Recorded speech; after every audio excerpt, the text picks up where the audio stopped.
Monsieur le Président, Messieurs les doyens, et vous permettrez de citer plus particulièrement Dominique Breillat, qui a pris une lourde responsabilité en proposant que je vienne devant vous, non pas faire une conférence, parce que je ne suis pas conférencier.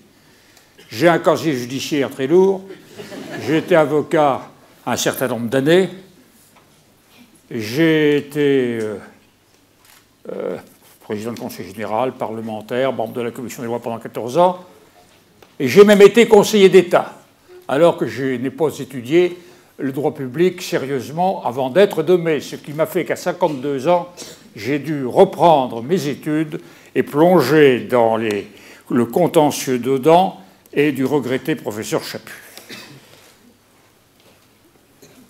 J'ai parfaitement confiance que mon témoignage a un caractère historique. Enfin, il y a un quart de siècle que j'étais ministre délégué puis ministre de l'Intérieur.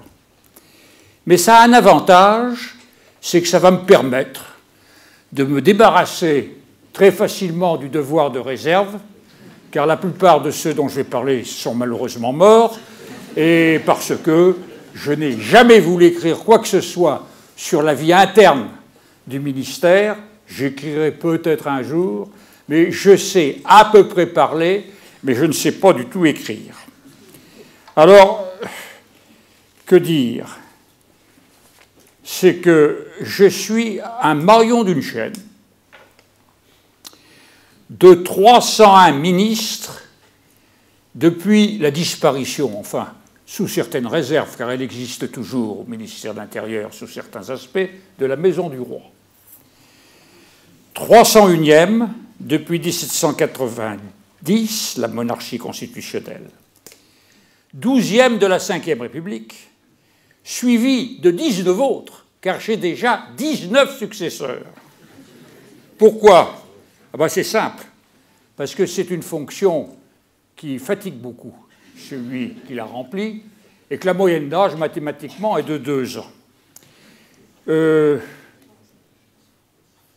suis fier d'avoir été ministre de l'Intérieur, non pas parce qu'il y avait toute cette espèce d'héritage de la Maison du Roi dont je parlerai peut-être dans un instant, mais parce que c'est François Mitterrand qui m'avait appelé à ces fonctions.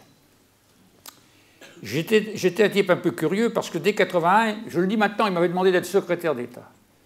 Et je lui ai répondu non, secrétaire d'État, j'aurai un patron, je ne serais peut-être pas capable de m'entendre avec lui, je préfère être à la commission des lois, ça me permet quand même de plaider de temps en temps aux assises.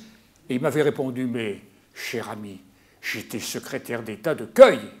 Je lui ai dit, oui, mais ça, c'était une autre époque, président. Et par 3 fois, j'ai refusé, il me trouvait un peu têtu, et je savais, parce que c'était son point de vue, qu'il pensait que j'aurais pu être capable d'être garde des Sceaux. Mais les circonstances exceptionnelles, j'y reviendrai dans un instant, ne l'ont pas voulu. Alors, 2 ans. Il y a une exception, auquel je rends hommage, et il n'est pas de mon bord politique, mais c'est Marcellin. Marcellin a réussi à être ministre de l'Intérieur de mai 68 à février 74. À l'époque, le ministre de l'Intérieur ne courait pas les télévisions. Le ministre de l'Intérieur n'avait pas à répondre à des questions d'actualité. Le ministre de l'Intérieur était essentiellement en place Beauvau. Et Marcellin avait une force de travail considérable. Il attaquait très tôt le matin, pour un ministre, parce qu'il se couchait à 4 h du matin, à 8 h, 8 h 30, il était dans son bureau. Mais l'après-midi, et je l'ai su par mon successeur au Conseil général, Blaiseau, il se livrait à un exercice indispensable pour lui qui s'appelait la sieste. Et sa sieste durait 3 heures. 3 heures. Il reprenait le travail et il travaillait avec son cabinet jusqu'à 4 h du matin. Et que se passait-il pendant la sieste ? Ça, c'est pas dans les livres d'histoire. C'est qu'il y avait un brave gardien de la paix, muni d'une 22 longs rifles à silencieux, qui avait pour mission de tuer les pigeons quand ceux-ci se mettaient à roucouler. Il ne fallait pas réveiller monsieur le ministre. Marcellin, et bien évidemment, mai 68, je ne disais pas comme beaucoup de bien de lui, et c'était quand même un grand technicien de l'Intérieur. Et je vous fais une confidence, quand Pierre Jox m'a passé le relais, Il m'a dit, si un jour, tu as vraiment une question difficile, n'hésite pas à téléphoner à Marcellin.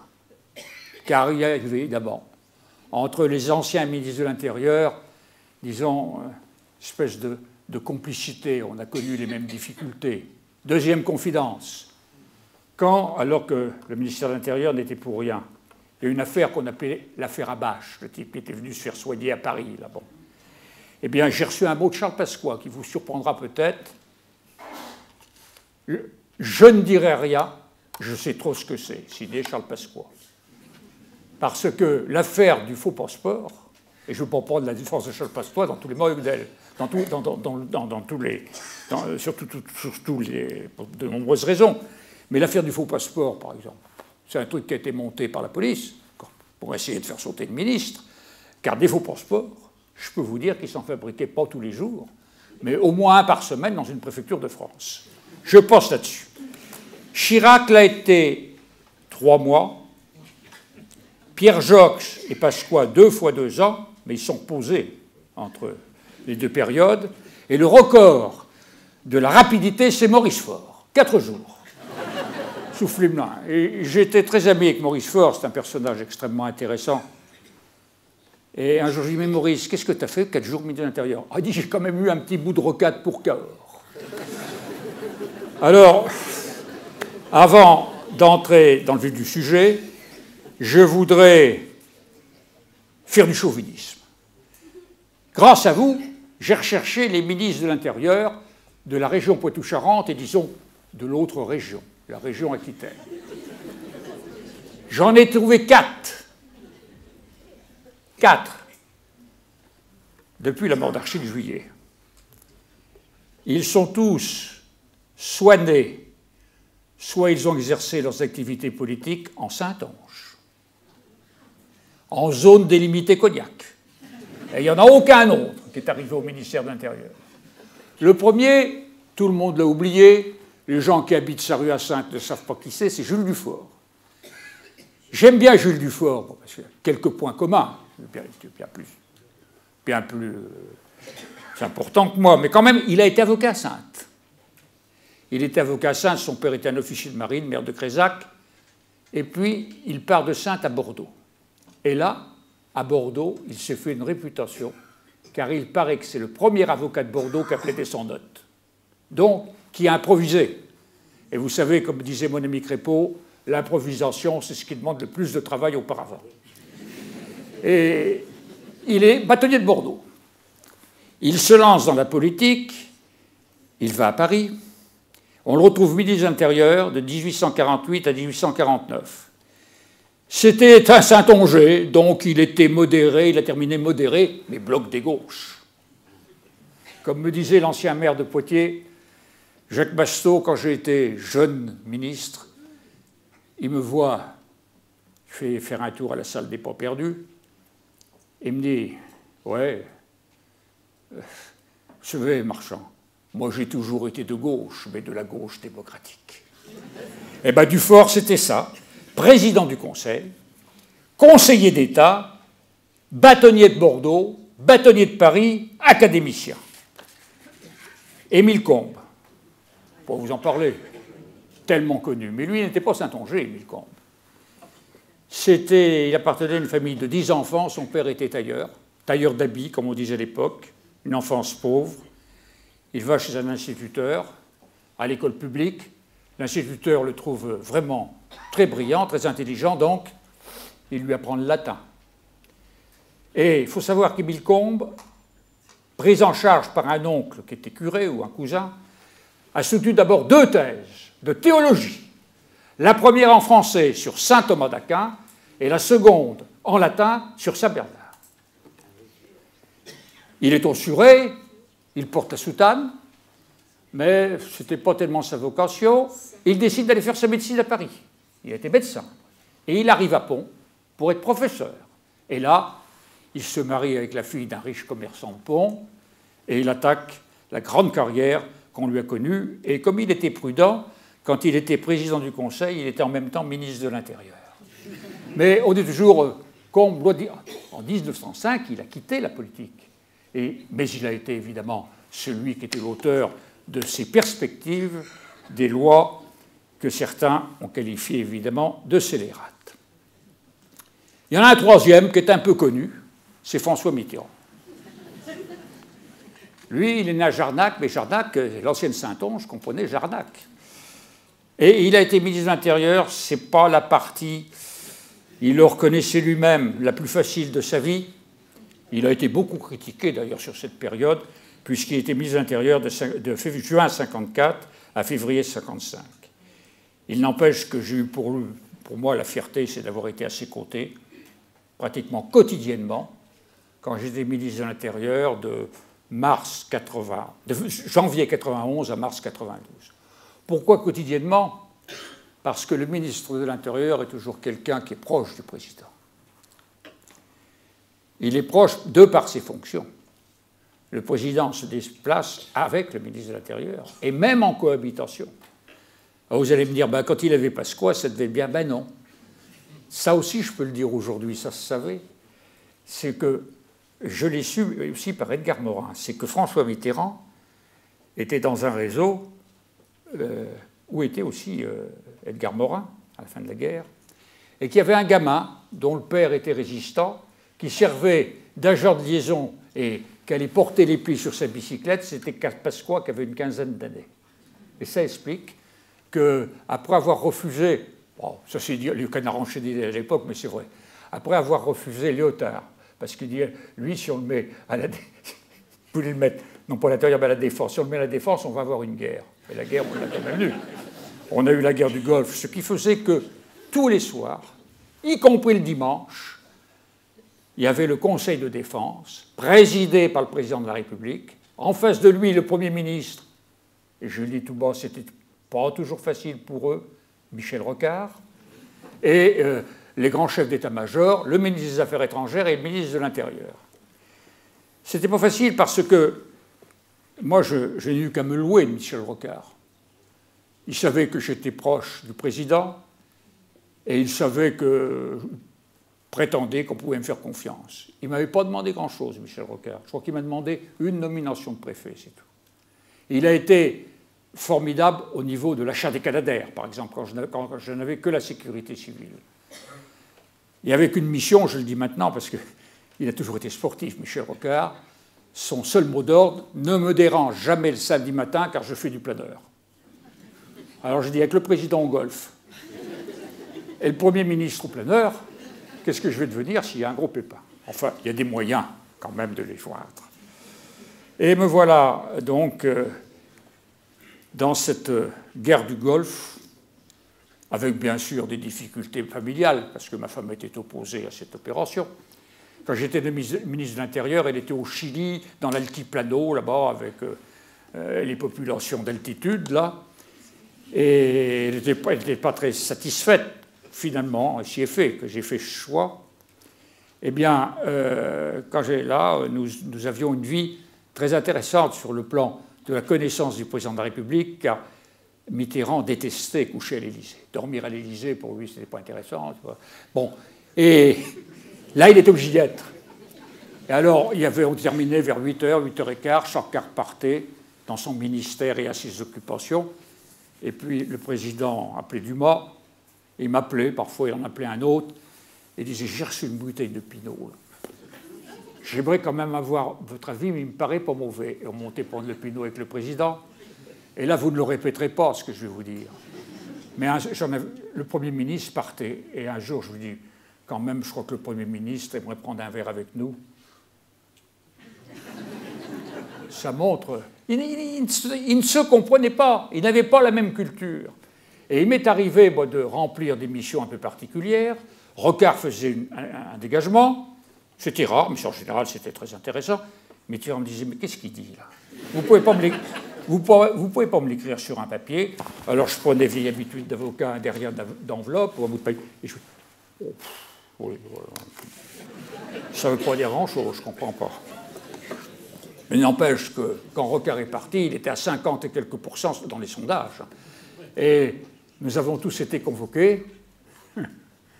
Et moi, il m'avait posé la question de la façon suivante, quand est-ce qu'il faut qu'il parte, disait-il. Et j'avais répondu, parce que c'était pas la langue de bois. J'ai dit au point où vous en êtes tous les deux le plus tôt possible. Et c'est là qu'Édith Cresson a pu accéder aux plus hautes responsabilités.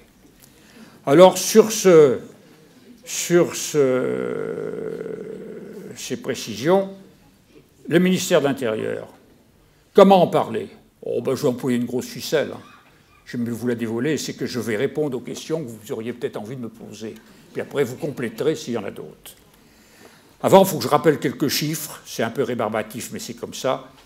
C'est l'importance de ce ministère régalien. Administration centrale, 6 000 fonctionnaires, jusqu'à 18 directions. Et parmi les directions les plus importantes, la direction générale de la police nationale. Ça a été dit tout à l'heure, le ministre de l'Intérieur, c'est le premier flic de France. Entre nous, ce n'était pas tellement ma vocation. Mais enfin, il fallait qu'ils acceptent un avocat socialiste et barbu. Mais ça s'est bien passé parce que j'ai choisi comme directeur général de la police nationale quelqu'un que je connaissais bien, qui était un grand préfet, énergique, avec qui on ne riait pas tous les jours, c'est Bernard Grasset. Bernard Grasset, d'ailleurs, c'est un homme qui a réussi un exploit, c'est de se faire élire, débuter alors qu'il avait été préfet dans le département. En général, c'est la catastrophe totale quand un préfet se lance dans la vie politique. Bernard Grasset a été élu à Rochefort. Moi, je l'avais encouragé à être candidat. Il était en retraite parce qu'il avait vraiment le profil pour avoir les voix des militaires. Plus terre qui tonne, sérieux. Et puis, son père était très connu parce que c'était un très grand résistant. Son père qui a été abattu devant chez Depreux à la fin de la guerre par des miliciens. C'est un garçon qui avait du mérite. Il avait été préfet de police à Lyon. C'était le seul préfet qui avait été blessé en service. Il y avait d'un côté des manifestants dans un quartier difficile de Lyon, de l'autre les CRS. Il a été s'interposer entre les deux pour haranguer les manifestants et il a reçu un pavé sur la tête. Ça mérite d'être souligné. Donc c'est celui qu'on voit le plus, le directeur de la police nationale. Il y avait le directeur des renseignements généraux. C'était, je dois dire, une erreur de les supprimer. Ça se dit à gauche, ça se dit à droite. Parce que la vraie police de proximité, de renseignement, c'était les fonctionnaires des renseignements généraux. J'en ai eu un, premier, et le second, ce que j'ai pris, c'est Bertrand. Alors lui, il a continué sous tous les ministres, puisqu'il a pris sa retraite 7 ou 8 ans plus tard. Il y avait les collectivités locales. Et là, j'avais comme directeur quelqu'un de connu. Nous nous tutoyons, on s'était connus quand il était besogneux au service de Defferre. C'est Pierre-René Lemas. Très bon juriste, un garçon qui a fait une très belle carrière. Vous savez qu'il a été secrétaire général de l'Élysée pendant la première période François Hollande. C'était difficile pour lui. Il a été bien récompensé puisqu'il est directeur de la Caisse des dépôts et consignations qui va quitter bientôt, l'âge étant là.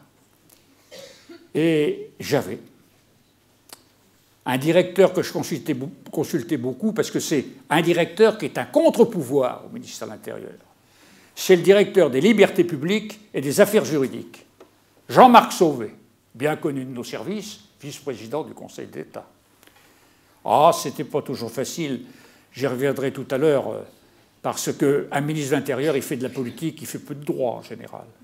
Alors parfois, j'avais des notes signées de 2 membres du Conseil d'État, mon directeur de cabinet, Vigourou, qui a ensuite été directeur de cabinet, garde des Sceaux, santé, etc., et puis Sauvé, me disant que juridiquement, l'arrêté que j'avais pris ne me tenait peut-être pas et qu'on risquait d'avoir des problèmes s'il y avait recours au Conseil d'État. Et moi, futur Conseil d'État, je répondais, qu'est-ce que vous voulez que ça me fasse? Moi, je suis là pour faire de la politique. Si le Conseil d'État veut annuler mon arrêté, ben, il l'annulera. J'en ai eu un d'arrêté, mais ça a été quelque chose. J'ajoute 250 000 agents fonctionnaires. Actuellement, vous avez à peu près 145 000 fonctionnaires de police. Et les gendarmes. Alors là, grande question, fallait-il que les gendarmes soient raccrochés au ministère de l'Intérieur? Personnellement, moi, je ne le pensais pas.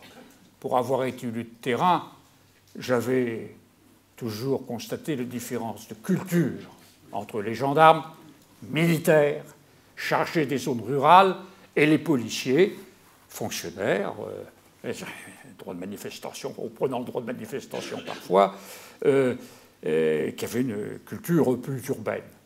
Quoi qu'il en soit, bon, maintenant nous avons, ça ne s'est pas trop mal passé quand même, nous avons un général de gendarmerie au ministère de l'Intérieur. Pierre Joxe était très favorable quand il était ministre de l'Intérieur, bien sûr. Il me disait, les gendarmes, c'est le droit de l'Intérieur. Regarde, le ministre de l'Agriculture, avant Gambetta, c'était l'Intérieur. Le ministre du Commerce, c'était l'Intérieur. Mais je dis, pratiquement, à toi tout seul, tu ferais le gouvernement.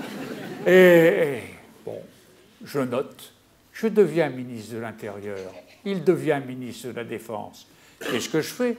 Je fais une lettre à Pierre Josse en lui disant, voilà, j'ai bien réfléchi au problème, ça, et je vais proposer que la gendarmerie soit raccrochée au ministère de l'Intérieur. J'ai eu un coup de téléphone, je suis sûr que ça... Il l'a pris en rigolant, quand même. Alors je dis, mais il faut faire quelque chose. Bon, il dit, on va régler ça tout de suite. Tu vas décorer des gendarmes, moi je vais décorer des policiers, puis on s'arrêtera là. C'était pas bien méchant. Alors, première question à me poser. Comment devient-on ministre de l'Intérieur? Alors là, c'est pas une élection. Il ne faut surtout pas être candidat. Ne pas en parler. Moi, je ne me voyais pas ministre de l'Intérieur. Mais il y en a qui le voyaient depuis des années. Alors, j'en connais un qui était excellent, qui connaissait parfaitement les problèmes de police, qui était Rebsamen, le maire de Dijon. Mais ses amis, lui-même peut-être aussi, ont fait courir le bruit qu'il allait être le ministre de l'Intérieur. Ben, il n'a pas été ministre de l'Intérieur.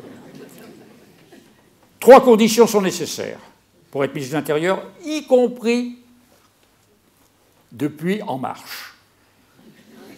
Être ou avoir été élu local. Bon. Moi, j'avoue que je me vois mal me lancer dans des dossiers de réforme des CIVOM, de l'intercommunalité, etc., sans avoir été conseiller général, président du conseil général, premier maire adjoint, une expérience locale. Ce qui est le cas d'ailleurs pour Collomb, qui a été maire de Lyon pendant très longtemps, mais qui, lui, n'a jamais été ministre auparavant, parce que le président n'avait pas tellement envie de nommer ministre, le maire de Lyon, et surtout le maire de Montpellier, qui était pourtant un universitaire, Georges Frêche. Bien, alors, il faut avoir une expérience du Parlement.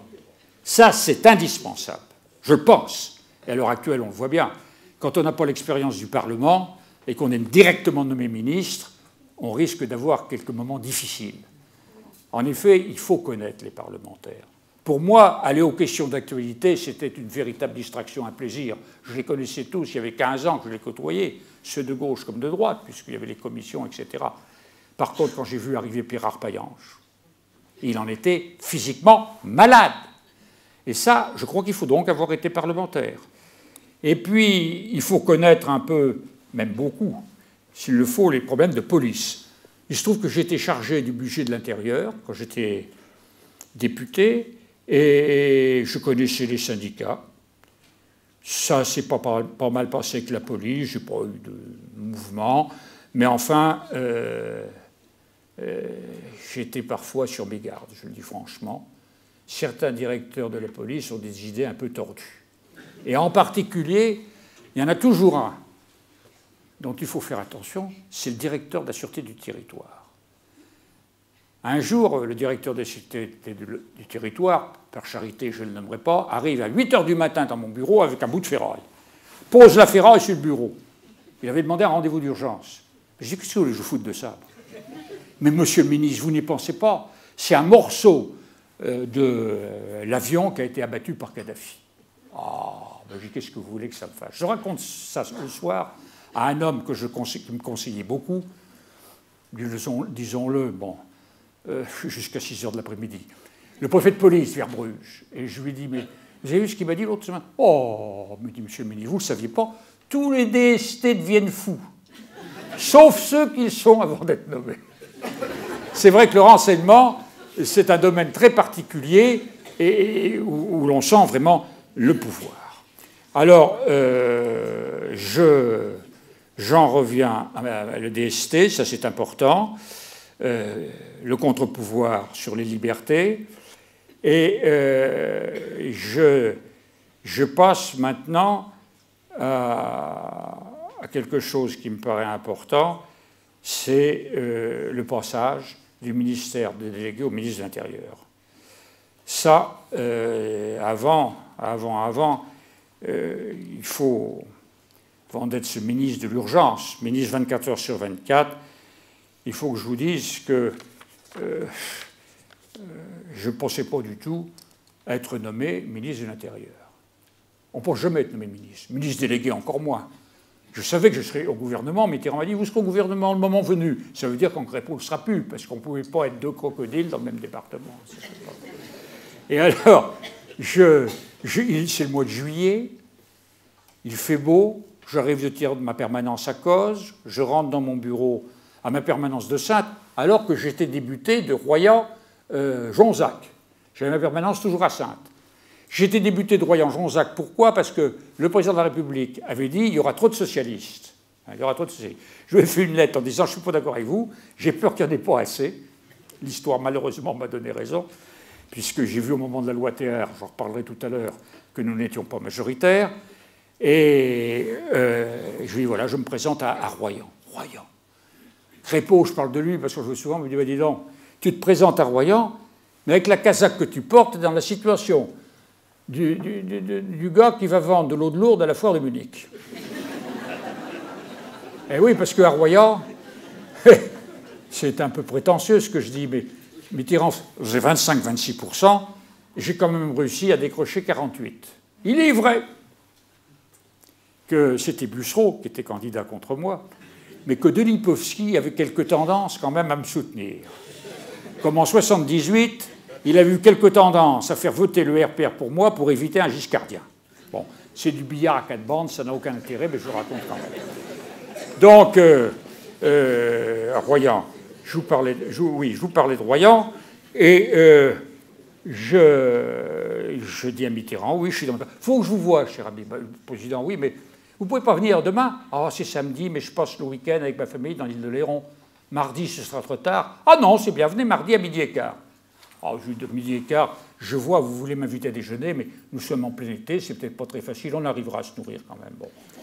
Je vais le voir, il me dit, voilà, rassurez-vous, je vous le dis tout de suite, je ne veux pas vous nommer secrétaire d'État. Mais par contre, Pierre Jox veut, depuis longtemps, que vous le rejoigniez pour être à ses côtés. Alors je vous mets ministre délégué.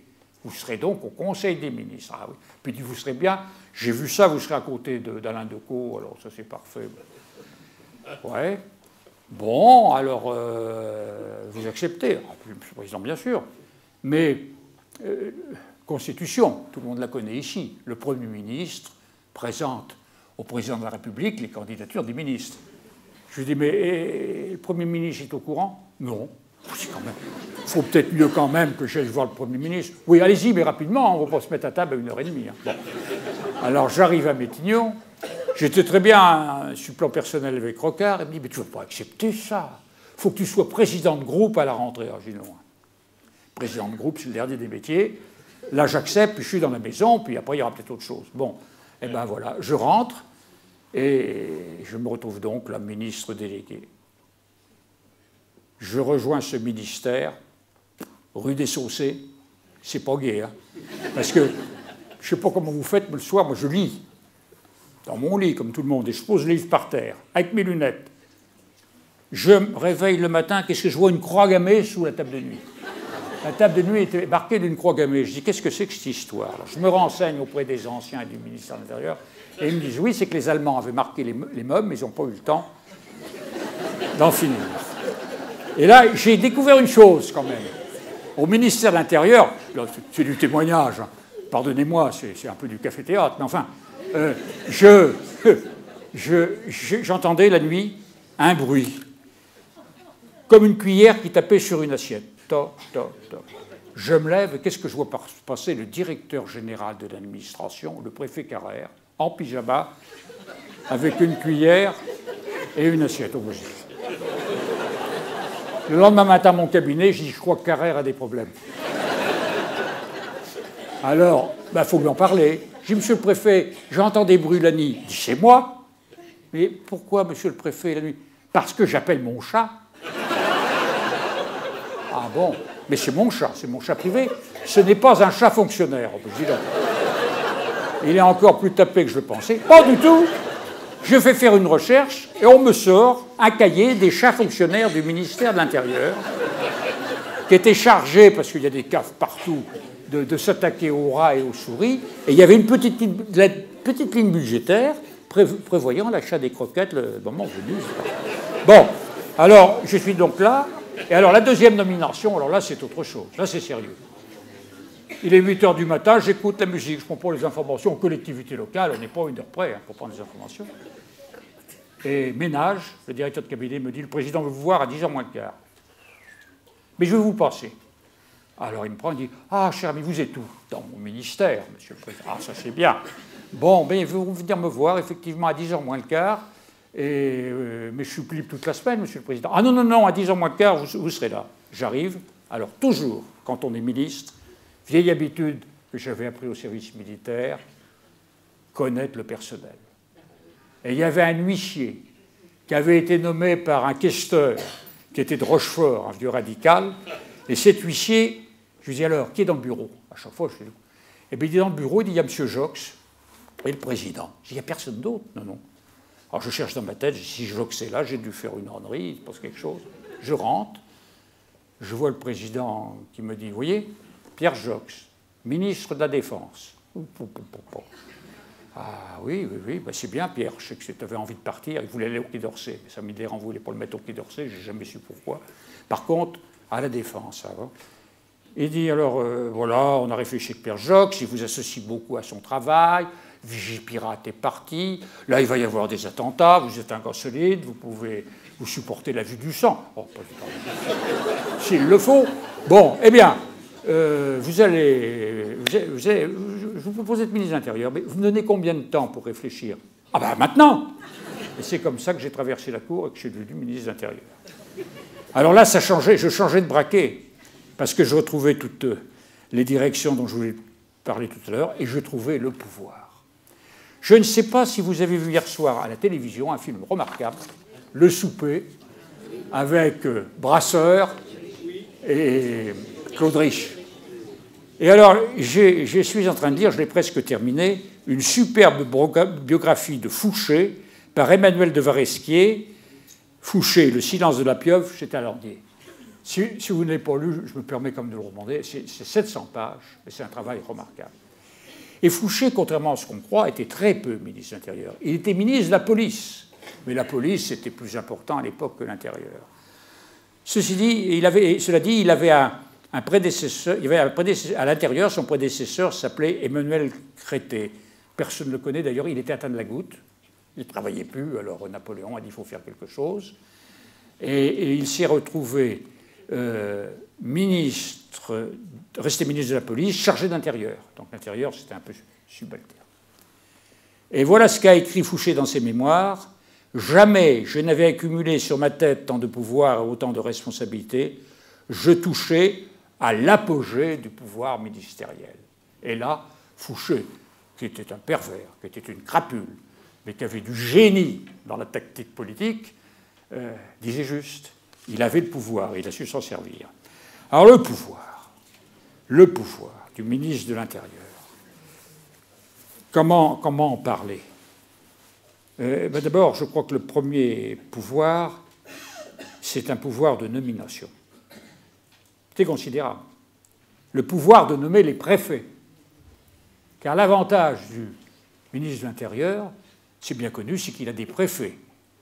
Qu'ils pensent du mal ou qu'ils pensent de bien du ministre, peu importe, ils obéissent. Parce qu'ils savent que s'ils n'obéissent pas, le mercredi suivant, il peut y avoir des problèmes. Alors, comment présenter au président de la République des nominations de préfets? Oh, moi, c'était pas compliqué. J'avais une feuille 21-27 recto verso, avec tout le nom des préfets en exercice.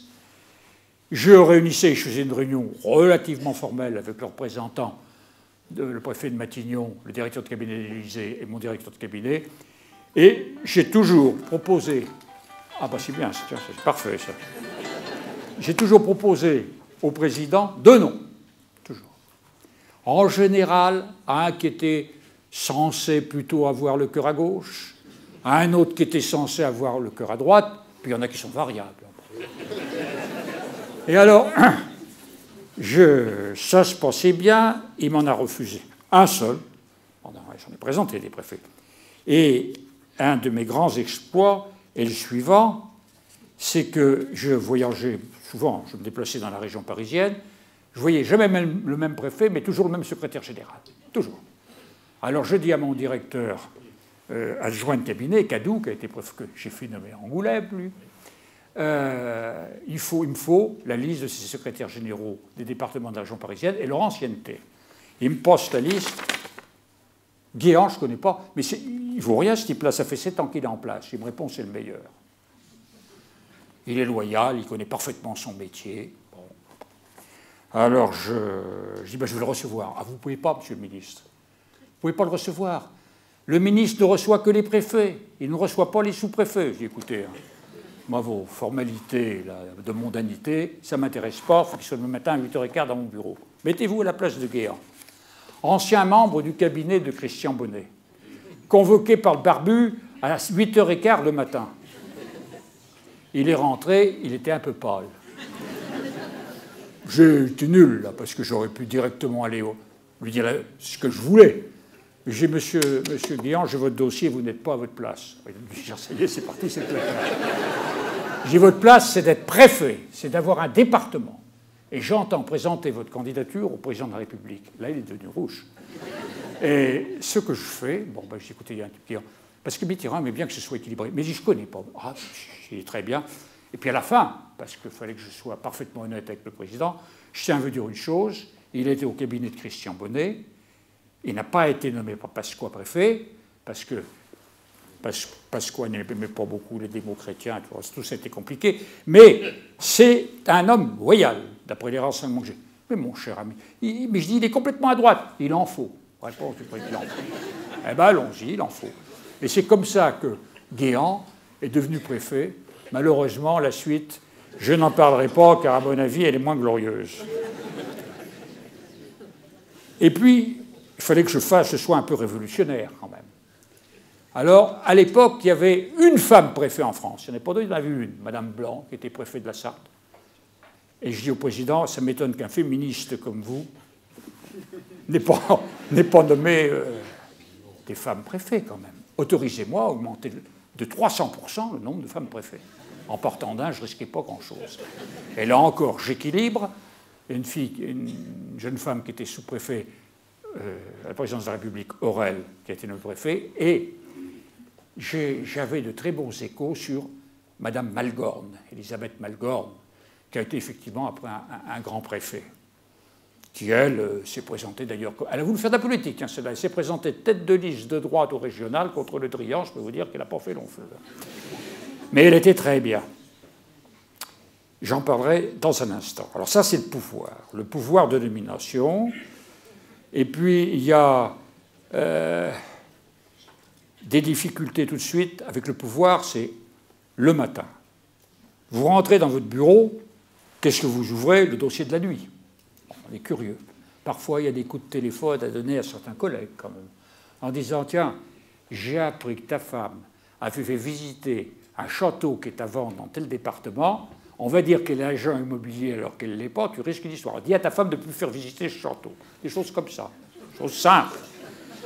Et là, la presse, 2 journaux à l'époque me suffisaient à lire entièrement. Le reste, j'avais évidemment mes collaborateurs qui envoyaient des extraits. C'était Le Monde et Le Figaro. Pourquoi? Parce que ce sont 2 journaux d'orientation un peu différente quand même, mais qui vérifient leurs informations. Et c'est rare. Je continue les rendez-vous avec les directeurs. Et au passage, je dois vous dire que je partage tout à fait l'avis du président actuel de la République, pas sur tous les points, mais sur un, c'est qu'il faut diminuer le nombre de conseillers dans les cabinets ministériels. C'est une plaie, cette affaire. Et moi, bien évidemment, j'ai suivi comme les autres. Parce que vous avez beaucoup de jeunes extrêmement brillants, sortant de l'ENA, qui viennent là, certains pour servir le ministre quand même, d'autres pour servir leur carrière. Et qui vous servent d'écran avec un directeur qui souvent est un type tout à fait compétent. Et je vous assure que je préférais recevoir parfois directement les directeurs sans passer pour celui qui était... Alors ça faisait des histoires. Il faudrait réduire, au ministère de l'Intérieur, moi je devais avoir 23 membres dans mon cabinet, il faudrait réduire à une dizaine. Ça suffirait largement, on gagnerait du temps, y compris en interministérialité. Et puis les directeurs se sentiraient valorisés, c'est évident. Ouais. J'ai diminué, si ce que j'ai diminué, moi c'est les chaussettes à clous, là, les gardes du corps. J'en avais 23. Mais il faut les mettre 24 heures sur 24. Hein, moi j'en ai eu 16. C'était déjà extrêmement lourd. Parce que quand je parle de l'Ancien Régime, ça reste tout ça. Quand j'avais un vieil huissier près de la retraite, fatigué, qui venait me remettre les plis quand j'étais à mon bureau, parquet style Versailles, briqué parfaitement, il partait en marche arrière tout le temps. Alors un jour, je lui ai dit, dites donc, mais vous allez vous tuer là. Vous pouvez me tourner le dos? Je ne peux pas, monsieur le ministre. Ah non, non, on ne tourne jamais le dos à son ministre. C'est quelque chose d'extraordinaire. Bon, là, je veux être vraiment très, très trivial, presque vulgaire, mais il y a des endroits où on doit aller de temps en temps. Alors quand on arrive dans un ministère, on parle comme dans les préfectures, où puis-je me laver les mains? Passez sous l'escalier d'honneur, monsieur le ministre. La première fois que j'y vais, je vois des types qui étaient devant une table, là, parce qu'il y a la porte d'entrée en face, hop, ils se mettent au garde à vous. Je dis rien. Deuxième jour, ça recommence. Alors j'ai dit, écoutez, messieurs, là où je vais, là, ça n'a rien de protocolaire, ça n'a rien à voir avec mes fonctions ministérielles, restez assis. Oui, mais on a des ordres. Ben, je dis, moi, je vous donne l'ordre de rester assis. Ça a tenu 2 jours.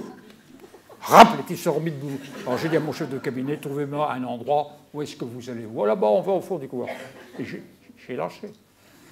Ma femme, nous habitions, parce qu'on est obligé d'habiter le ministère, au-dessus, comprenait pas, elle revenait de faire des courses, elle arrivait là, elle dit, quand j'arrive là-haut, il y a toujours un type derrière la porte pour l'ouvrir. Ben, je dis, bien sûr, parce qu'il sait que tu es sorti, il est là en planton, et les autres téléphones, attention, la marche en monte. On veut dire qu'elle était satisfaite de ce genre d'exercice. Alors, on reçoit beaucoup de monde, c'est très varié. Les politiques, les parlementaires, responsables de groupe. Les politiques, pour les Corses, je n'ai pas eu aucun problème en Corse. C'est vrai que je n'étais pas très favorable à la notion de peuple corse, heureusement que je savais quand même que le Conseil constitutionnel allait dégager ça. Je les recevais tous ensemble. Un de chaque parti, parce que si je les avais reçus seuls, ils auraient raconté n'importe quoi. Là, au moins, ça se passait bien, et puis dans une bonne ambiance. Et puis, il y a les notables, les personnalités. Nicolas Hulot, vous savez comment je l'ai connu? Il faisait ses émissions, il voulait remonter la Seine avec un hélicoptère dans le dos. C'est comme ça. Alors, le préfet de police dit, ce type est fou, il va s'écraser dans la maison. Bon. Nicolas Hulot est resté une demi-heure avec moi, je lui ai donné l'autorisation de monter la Seine, il n'y a pas eu de problème. Brigitte Bardot. Oh. Alors là, c'était beaucoup plus compliqué. Parce que Brigitte Bardot voulait créer une fondation. Elle présente un dossier. Alors, le dossier de fondation, c'est instruit par l'intérieur, puis après, c'est le Conseil d'État, la section intérieure du Conseil d'État qui décide. Et il trouve au Conseil d'État que le capital apporté n'était pas suffisant. Alors, moi, je réfléchis. Je dis la madrague, c'est à elle. Je lui dis, c'est à elle. Ben, il faut qu'elle apporte la madrague. Ah oui, qui va lui dire? Mais je dis, moi, je vais lui téléphoner. Alors, je téléphone à midi. Il y a un employé de maison qui me dit, oh, mais madame est au marché. Mais quand est-ce qu'elle rentre du marché? Elle rentre vers 1h, 1h30. À 1h30, j'appelle. Et alors, juste une phrase très curieuse. Monsieur le ministre, je vous interdis d'être dans ma chambre. Parce qu'elle va être dans son téléphone. Mais je ne suis pas dans votre chambre. Le téléphone est dans votre chambre. Et moi, je suis à Paris. Et elle a été... Ça s'est très bien passé. Elle a donné la madrague à sa fondation. Et puis, il y a les étrangers à recevoir, beaucoup de ministres. Parce que, à l'intérieur, je vous dirais, il faut que j'arrête peut-être, mais à l'intérieur, j'en ai encore beaucoup à vous dire, on fait de tout. On est vendeur, non, un peu d'armes quand même, et beaucoup de matériel. Ça s'appelle la Sofrémie, une société que moi je tenais à bout de gaffe, qui faisait du CRS clé en main. Hein? Le ministre de l'Intérieur de l'Uruguay vient me voir, il dit, je ne sais pas comment... Chez nous, on tire, au moment des manifestations, on tire direct. Alors que vous tirez en l'air, vous avez des... Oui. Alors, on va vous former, parce que nous avons des représentants de la police dans 70 pays à peu près. On forme sur place et on ne fait pas payer la formation. Par contre, ils achètent le matériel. Pour les aéroports, c'est exactement la même chose. Ça se passe à l'intérieur, on n'en parle pas trop, mais ça se passe à l'intérieur. Il y a les pressions, l'affaire des machines à sous, par exemple. Est-ce que je dois, est-ce que je ne dois pas donner des autorisations de machines à sous? Mon prédécesseur, protestant austère, comme je vous disais, lui, refusait. Mais comme il avait refusé, il s'était créé partout des chaînes clandestines de machines à sous. Alors, quand je suis venu ministre de l'Intérieur, j'ai vu ça. J'ai vu que Pasqua en donnait au RPR, ça s'arrêtait là. Les UDF, vous ne voyez rien. Et j'ai essayé, suivant l'avis de la commission, de faire une distribution à peu près équitable. Et je dois vous dire que les élus venaient vous voir parfois tard le soir, parce qu'ils n'étaient pas très fiers, mais les maires de toutes les villes qui avaient de l'eau chaude, y compris Jonzac maintenant, venaient pour obtenir, bien sûr, des machines à sous. Parce qu'il faut savoir qu'un bandit manchot à l'époque, ça représentait quand même 20 000 € de recettes pour la commune. Quand vous mettez 40 machines à sous à Royan, vous voyez ce que ça peut représenter de plus. C'est 100 à La Rochelle. Bien. Alors, il y avait les relations avec les télévisions, les radios. Oh, les radios, alors là, aucun problème. Des gens de grande qualité, je dois dire, comme Alain Duhamel. Quand vous étiez devant Alain Duhamel, il arrivait avec ses fiches. Il devait être à 5 h du matin. Vous étiez à 7 h 30 là. Et c'était très agréable. Et le Cabache, beaucoup de critiques. Bon, j'ai toujours vu avoir au moins potassé son travail. Par contre, avec la télévision, j'avais des relations abominables. Beaucoup, je ne pouvais pas les voir. D'une prétention, vous laissant un temps pour passer. Et mon grand exploit, ça a été avec Guillaume Durand. Alors, avec Guillaume Durand, il apprend qu'il y avait des bruits qui couraient, qu'on allait expulser, etc. Et il me dit, monsieur le ministre, en direct à 1h, une heure, je crois, monsieur le ministre, vous avez expulsé 3 Maliens. J'ai dit oui. Et j'ai dit oui, décision de justice, il faut bien de temps en temps qu'elle soit exécutoire quand même. Ah oui, mais vous les avez expulsés comme votre prédécesseur. Par avion. Et je réponds comme un imbécile, monsieur Durand, quand vous allez à Bamako, est-ce que vous prenez votre vélo? Alors évidemment, les techniciens derrière les caméras pliés en deux. Alors à la fin, il m'a dit, écoutez, monsieur le ministre, vous avez fait ce qu'un homme politique ne doit jamais faire, vous avez ridiculisé un journaliste. Je persiste et signe, parce que vous me ridiculisez assez souvent. Pour une fois que j'avais la possibilité de le faire, je n'allais pas m'en priver. Tranquille, mon emploi du temps était allégé, je n'ai depuis jamais été invité à la 5. Il y a... Oui, la vie. Alors, je mets à part, évidemment, Anne Sinclair, c'est un plaisir. 7 sur 7, quel que soit celui qui est invité, c'est le meilleur. Ça marchait tout seul. Sauf que ce n'était pas toujours interprété comme on le croit en province. J'avais une commune test dans ma circonscription, tenue par un maire assez original, et qui était un ami. Et je lui téléphonais toujours pour avoir le sentiment de ces gens et de lui-même. J'étais à regarder la télé dimanche soir. Ouais, on m'a dit, j'avais interdit aux gens de sortir dans la rue, j'aurais dit, vous êtes tous chez vous, il y a Marchand qui passe avec Anne Sinclair. Bon, et alors? Ouais. Oh, je dis, mais ce que j'ai dit, ça ne tenait pas la route. Oh, toi, tu étais bien, mais tu te rends compte de ce qui s'est passé? On n'invite pas le ministre de l'Intérieur habillé avec un tablier de cuisine. Anne Sinclair avec une robe à pois jaunes, et ce qui avait choqué tous ces braves Saintongeais, c'est que pour eux, c'était un tablier de cuisine. Vous voyez les réactions des gens à la télévision. Oh, vous aviez une belle cravate. C'est ce que j'ai dit. Oh, ça n'a aucune importance. Alors, donc, il y a la télé, et puis, il y a ensuite les déplacements. Alors, les déplacements internationaux. J'ai participé à la préparation des accords de Schengen. C'est-à-dire qu'un soir, il fallait être à Berlin. Ou à Bonn, plutôt. À Bonn, à l'époque. Un autre soir, il fallait être à La Haye. Et je trouvais surtout des relations très régulières avec mon collègue espagnol. Parce que j'avais une sensibilité qui me conduisait à vouloir quand même essayer de résoudre les problèmes de l'ETA.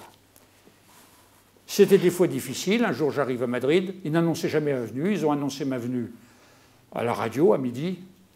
Et le soir, dans la rue du ministère de l'Intérieur, un officier de la garde civile va prendre sa voiture, pof, il sautait en l'air. C'était la réponse. Alors nous avons réussi Mais je n'étais pas le seul à le faire. Mais à l'époque, j'avais eu un gros coup. Artapalo, et l'autre, je ne sais plus son nom, qui ont été arrêtés. Et j'ai reçu une lettre du roi d'Espagne, co-signée par González, me proposant de me remettre la Grand Croix de l'ordre d'Isabelle la catholique. J'annonce ça à ma femme. Tu vas pas y aller, cette bonne femme, elle a tué des millions d'Indiens, etc. Je dis, écoute, de toute façon, elle était catholique, elle a dû se confesser avant de mourir, et elle regrettait de mourir. Et j'y suis allé. Ce qui me permet, mesdames et messieurs, d'avoir l'autorisation de pénétrer dans les églises à cheval. Mais je n'ai jamais utilisé cette distinction. Alors, j'en arrive à l'essentiel. Vous allez dire, il est trop long, mais là, il faut que j'en parle quand même. C'est la loi ATR de 92. Monsieur le Président, vous en avez parfaitement parlé. Moi, je vous dirai simplement comment ça s'est passé dans les coulisses. Il y a un point, je ne suis pas d'accord avec vous, c'est quand vous dites il n'y a pas de clivage entre la droite et la gauche. Oui, à Saint-Benoît, à Fontcouverte, près de chez moi, mais à Paris. Jean-Pierre Raffarin, avec qui j'avais de bonnes relations, dont j'étais le Al Gore au présidentiel, puisque j'avais eu une voix de plus que lui, mais comme le scrutin était bidouillé à l'époque, il s'est retrouvé président. Enfin, ça, c'est pas grave. Et tous ces gens-là, en privé, me disaient, elle est bien, ta loi. Ah, elle est très bien. Ah, c'est très bien. Monory me dit, oh, un jour, mon pauvre marchand, demande que vous soyez socialiste, parce que c'est bien votre truc. C'était le premier à faire une intercommunalité en France. Mais ils n'ont pas voté. Ils n'ont pas voté au Sénat. Ils ont complètement transformé le texte. À l'Assemblée, je vais vous dire comment ça s'est passé. Alors, c'est une affaire un peu curieuse. Là encore, il fallait avoir traîné ses guêtres dans l'intercommunalité, dans les CIVOM, dans les syndicats de communes, etc. Et j'arrive donc comme ministre délégué. Je cherche du travail. C'était à mi-chemin entre le Club Méditerranée et une association d'anciens combattants, ce truc. J'avais que 2 divisions. La sécurité civile, c'est bien. Il y a les incendies de forêt, on y va, on achète des calvaires. Et puis j'avais les collectivités locales. Alors je fais venir le mât, je dis en disant, écoute, moi je veux travailler ici. Il n'y a pas un texte. Si, il y a un texte, mais on n'ose pas trop le sortir parce qu'on pense qu'on n'aura peut-être pas la majorité. Alors j'ai travaillé avec eux pour parfaire le texte, deux matinées par semaine, jusqu'au moment où je suis passé à l'intérieur. Et dès que je suis arrivé au ministère de l'Intérieur, je l'ai fait fixer à l'ordre du jour. Pour ça, Rocard a été formidable. On a fixé à l'ordre du jour. Mais après, il fallait que je fasse passer cette loi en première lecture à l'Assemblée nationale avec moins 22 voix me soutenant, car les communistes avaient décidé de ne pas voter le texte. Comment faire? Alors tout de suite, il y en a qui me disent, tu t'ennuies pas, tu penses le 49.3. J'ai écouté, vous vous foutez de moi. Parce qu'un texte sur les libertés des communes, penser le 49.3, c'est quand même c'est un scandale. Enfin, il y en a depuis qui l'ont fait. Alors, j'en parle au président. Oh, on me dit c'est risqué, mais allez-y. Bon, je suis donc là en discussion. À l'époque, nous siégions parfois jusqu'à 6 heures du matin. Et je suspendais régulièrement les séances pour négocier avec des gens du centre, comme Yest, avec Poujade, le maire de Dijon, pour essayer d'avoir des abstentions, et avec Rossino. Et j'en arrive pour la petite histoire, parce que ça c'est magnifique. Barrault me téléphone. Il me dit, il faut que tu me reçoives avec Meignery, parce que ta loi, on va la faire passer. Bien. Je les vois tous les deux devant moi. Il dit, écoute, il y a un amendement, tu l'acceptes et la loi passe. Alors, l'amendement, c'était rien. C'était la suppression de la loi Fallou. C'était la possibilité pour les communes de payer les investissements immobiliers pour les écoles privées. Mais je dis, les gars, combien faut-il de compagnies de CRS pour arrêter les manifestations de la gauche? Parce que ça ne passera pas. Oh, le Conseil des ministres arrive, le président me donne la parole. Bon, je dis ça très simplement, mais je bafouille un peu, mais je n'avais jamais de papier au Conseil des ministres. Je parle des difficultés, tout ça. Et Rocard lève la main. Rocard dit, j'ai la solution, monsieur le président de la République. Il y a un amendement qui pourrait être voté, il me ressort l'amendement que lui avait fourgué Barrault et Meignery. Alors là, Mitterrand, C'était Mitterrand le magnifique. Hein. Il a fait tout l'historique de la loi Fallou, il a fait un numéro extraordinaire. Et on est allé comme ça. Alors le vent du boulet, je l'ai ressenti, puisque ça a été voté à une voix de majorité, comme la République, mais c'est passé. Ensuite, il y a eu le Sénat. Et j'ai eu le plaisir de voir fonctionner cette intercommunalité, à droite comme à gauche, ça c'est vrai, et dans de très bonnes conditions. Malheureusement, je n'ai pas à vous cacher à l'heure actuelle mes inquiétudes. En effet, je disais au début de mes explications, et je vais m'arrêter bientôt, qu'il fallait une expérience d'élu local, ou au moins d'élu local, conseiller général, pour bien aborder ces problèmes difficiles des communes. D'ailleurs, Raymond Marcellin, c'est au journal officiel, avait pris la parole pendant le débat en disant « J'ai eu tort ». C'est rare qu'un ancien ministre dise « J'ai eu tort ». Les mariages des communes, ça a été un échec total. Il faut maintenir le clocher, il faut maintenir la mairie. Voilà. Et donc, ça s'est bien passé. Mais à l'heure actuelle, je suis un peu inquiet. Je suis un peu inquiet parce que les élus locaux qui nous gouvernent sont rares. Ou alors ce sont des élus de grande métropole, Colomb. Vous n'allez quand même pas l'amener dans une intercommunalité de 8000 habitants. Pour lui. Bon. En plus, il a fait un marché avec Mercier pour conserver la partie de gauche du département pour Lyon, et Mercier, lui, a la partie de droite pour son département. Enfin, pour son. Et alors, je crains qu'on ait un mouvement, d'abord, de développement, mais vous l'avez dit, Monsieur le Président, des métropoles. Quand j'entends Juppé, qui est un homme que je respecte et qui n'a pas que de mauvaises idées, dire Bordeaux, 1 million d'habitants, Bordeaux, 1 million d'habitants, ça veut dire, il dit ça dans 10 ans, Bordeaux, 1 million d'habitants, ça veut dire qu'il n'y a plus de sous-préfecture, il n'y a plus de Creuse, il n'y a plus de Limousin, il y a un peu de Poitou-Charentes quand même, parce que vous êtes près de Paris. Ça, c'est un peu préoccupant, ça. Voilà, vertical, la verticalité, comme ils disent. De quoi vous parlez? Ah si, la raison d'État. Alors, qu'est-ce que la raison d'État? Ben là, je l'ai vécu, la raison d'État. C'est être amené contre votre point de vue personnel à prendre des décisions. Et à l'intérieur, malheureusement, cela se fait. Nous n'avons pas, comme le président de la République, la liste des gens à neutraliser, comme on dit proprement, à l'étranger. Ça, c'est le président de la République. Il met une croix.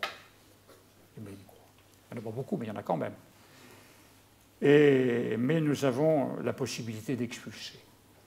J'arrive à l'intérieur, dès le deuxième jour, Mitterrand me dit, dites donc, Dumas vous en a pas parlé, il y a un Marocain, il s'appelle Biouri, parce qu'il détorvirait les noms, comme disait Charles non, c'est Biouri. Ah, vous êtes déjà au courant du dossier? Je dis, bien sûr, ils m'en ont parlé. Dumas m'en a parlé et d'autres. Eh bien, il faut faire ce qu'il faut. Alors, je vais faire une enquête, et je m'aperçois que ce bonhomme, qui était un écrivain marocain, effectivement fréquentait, alors qu'il avait le statut de réfugié politique, qui impose le devoir de réserve, fréquenter des extrémistes assez marqués. Bon, que faire? Eh bien, je fais venir, je demande au ministre de l'Intérieur du Maroc de venir me voir, professeur de droit. Je ne pense pas qu'il était professeur des libertés publiques. Il était professeur de droit, couvert de sang des pieds à la tête, celui-là. Masrim, enfin, il est mort, je ne veux pas dire trop de mal de lui. Et j'avais demandé qu'on me trouve une compensation. Et je lui dis, voilà, tu as dans tes prisons 3 franco-tunisiens qui sont là depuis 18 ans, s'ils sont encore là. Apparemment, il n'y a jamais eu de procédure, ils n'ont jamais été interrogés. Tu me les retrouves, et bon, je prendrai une décision pour que Diouri parte un peu à l'étranger, comme ça tout le monde sera satisfait, mais surtout mes 3 gars, j'y tiens. Et je le revois à une réunion, je ne sais plus où aller ou ailleurs, où il était observateur. Je dis alors, ah, on ne trouve rien, on ne trouve rien, on ne trouve rien. Ben, tant que tu n'auras pas trouvé, mon gars restera en France. Bien. Bien matin, coup de téléphone. Oh, le roi est furieux, c'est une erreur judiciaire monumentale, on les a retrouvés. Comment sont-ils? Oh, ça, ils sont... Alors, ils cherchaient le mot, très fatigués.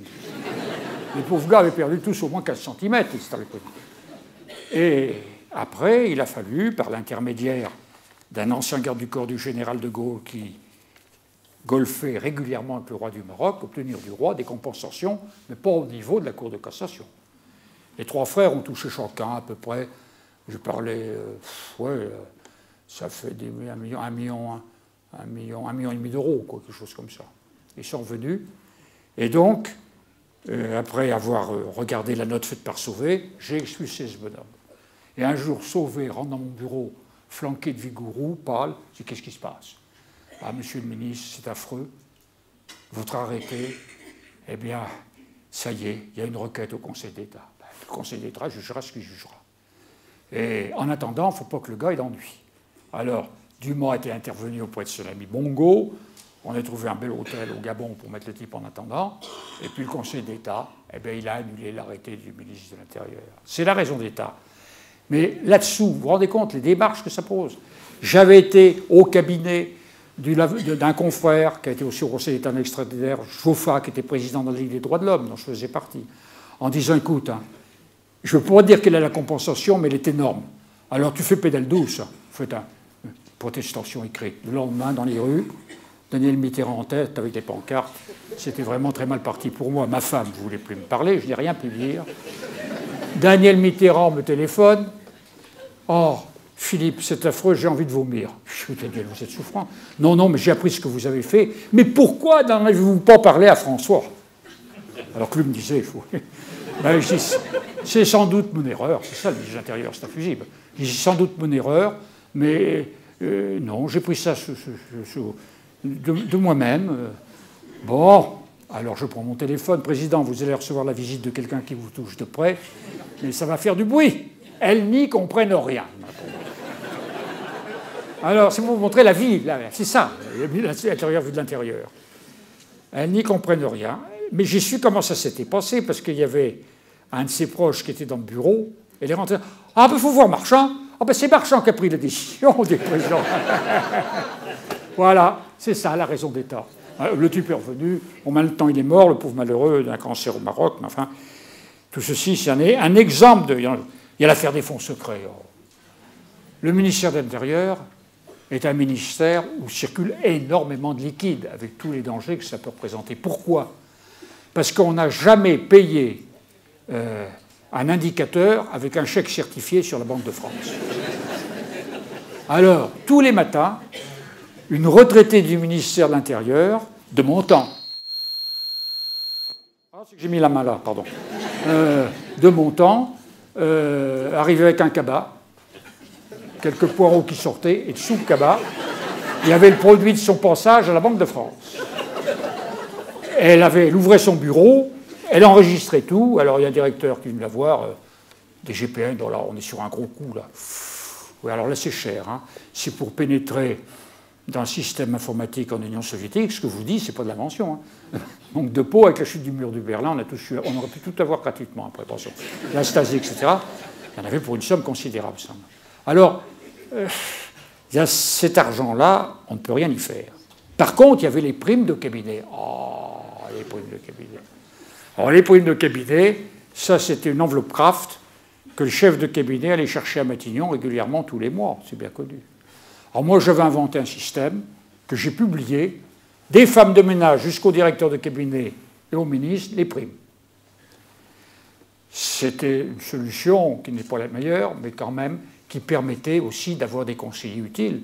Parce que quand vous voulez avoir comme conseiller chargé du budget un chef de bureau de Bercy, et quand on sait qu'à Bercy, tous les fonctionnaires ont 100% de primes, y compris dans leur premier poste. Alors moi, je ne sais pas trop ce que c'était comme grade. Tu me dis, je suis chef de bureau, alors je voudrais arriver au même niveau. Chef de bureau. Mais il gagnait plus que le ministre, je peux vous le dire. Hein. Bon, alors ça, il fallait évidemment payer comme ça. Ça, c'est un peu rangé, mais il y a beaucoup d'hypocrisie dans tout ça. Et surtout, la plus grosse hypocrisie, alors, je vais vous la donner, c'est chez les parlementaires.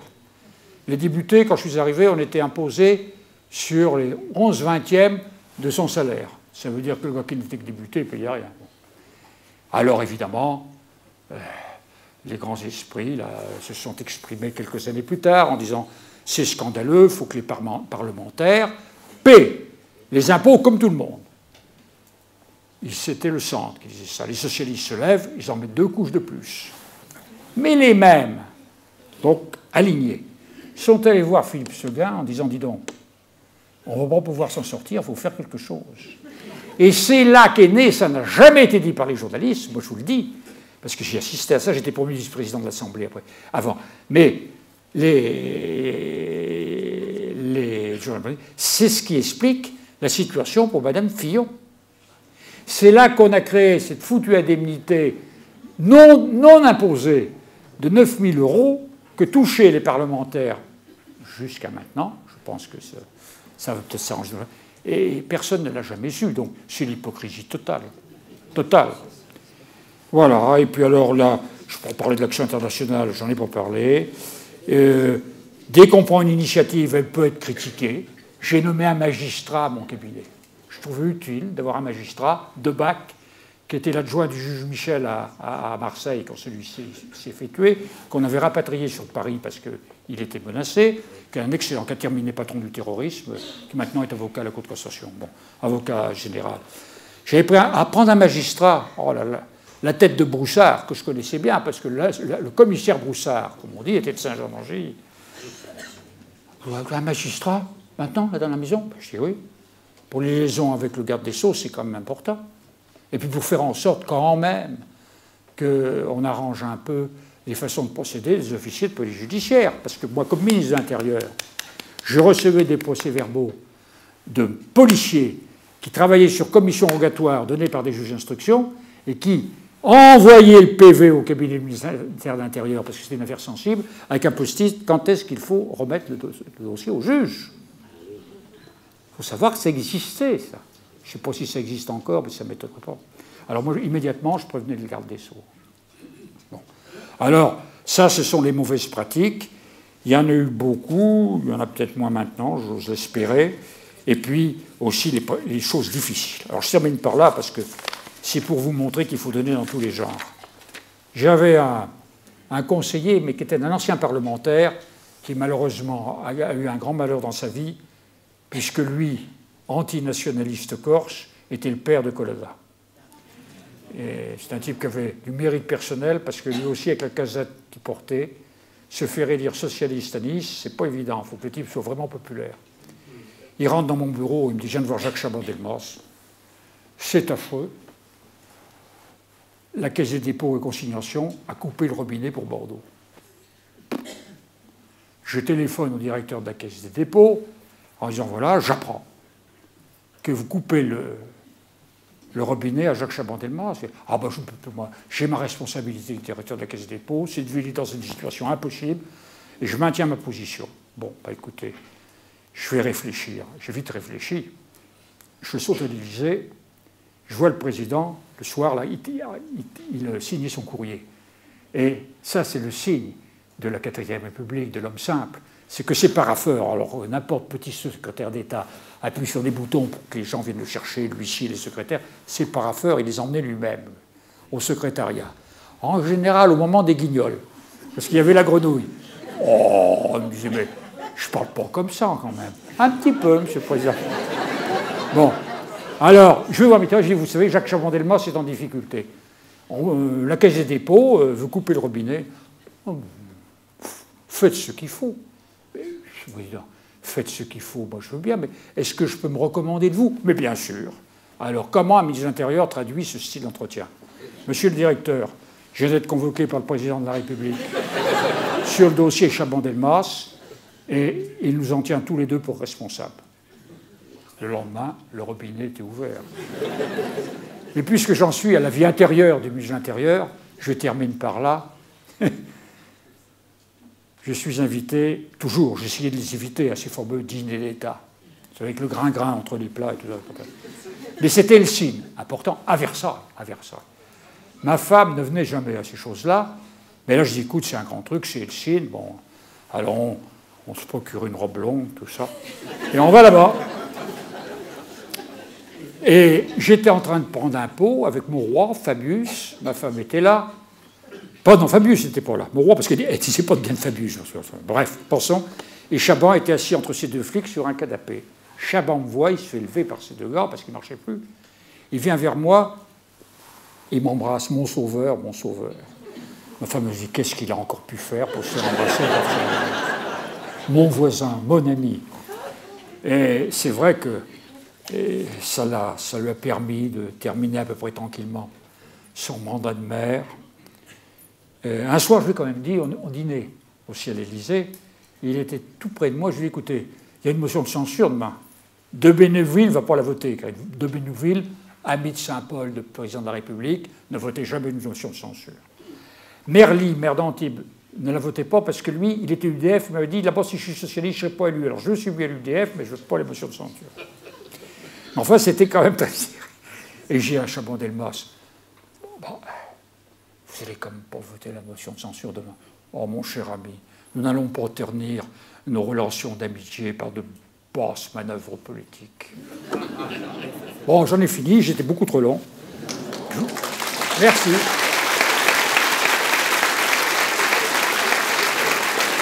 Alors, en terminant, je voudrais vous faire une confidence. Vous allez dire, ce type, il ne pense qu'au ministère de l'Intérieur. C'est faux. Quand je rêve, comme vous rêvez tous, où suis-je? Aux assises. Et j'ai oublié mon dossier. Où suis-je? Aux assises. Et je vois avocat de la partie civile me l'associer. Le Conseil d'État, oh, il n'y a aucun rêve. Parce que c'est un endroit excellent. Je le disais tout à l'heure au moment du déjeuner. On ne dit que du bien de vous par devant. Par derrière.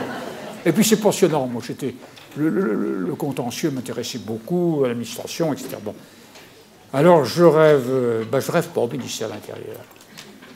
Parce que sur mon casier judiciaire, la plus belle condamnation, c'est quand même d'avoir été avocat pendant 34 ans. Merci.